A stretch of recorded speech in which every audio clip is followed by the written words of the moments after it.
আম তেল করবো বন্ধুরা। তার জন্য এই দেখুন, এই মৌরি, মরিচ, শুকনো লঙ্কা সব এই কড়াইতে একটু নেড়ে নিচ্ছি।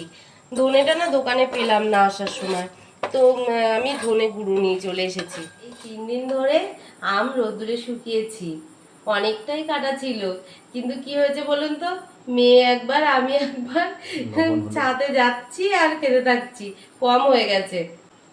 লবণ হলুদ দিয়ে সব মাখিয়ে রেখেছিলাম। এবার এই মশলাটা গুঁড়ো করব। এবার ঠিকঠাক ভাজা হয়ে গেছে, এবার গুঁড়ো করে নিই।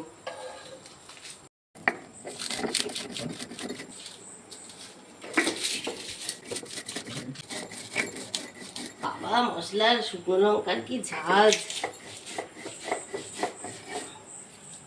আম তেল আমার সোনাদের সবারই পছন্দ, তার জন্য প্রত্যেক বছরই আম তেল করা হয়।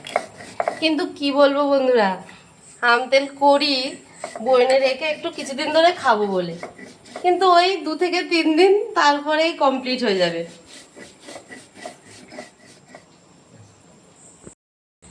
মশলাটা আমার রেডি হয়ে গেছে। এবার এর মধ্যে একটু ধনে গুঁড়ো মিক্সড করে নেব। এই দেখুন বন্ধুরা, খাঁটি সর্ষের তেল ভাঙিয়ে নিয়ে এসেছি, সেটা দিয়ে আম তেল করছি। তেলটা এবার একটু গরম করতে দিই।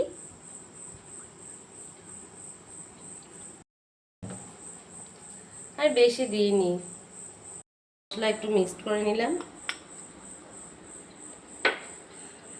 তেলটা গরম হয়ে গেছে, কিছুক্ষণ ঠান্ডা হোক, তারপর মশলা আর আমগুলো দিয়ে দেবো। দিন আগে, 1 সপ্তাহ আগে এই বাটি 1 বাটি আম তেল করেছিলাম, একদিনের মধ্যেই ফিনিশ, 2 দিনও আর হয়নি।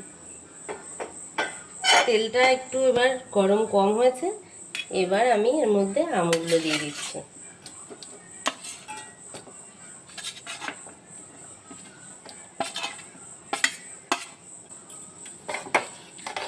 তেলের পরিমাণটাও একদমই ঠিকই আছে দেখছি, আন্দাজ করেই তেলটা দিয়েছিলাম।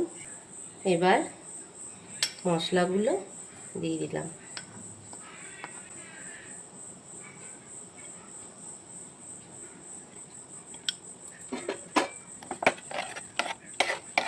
কি সুন্দর একটা সেন্ট বার হচ্ছে।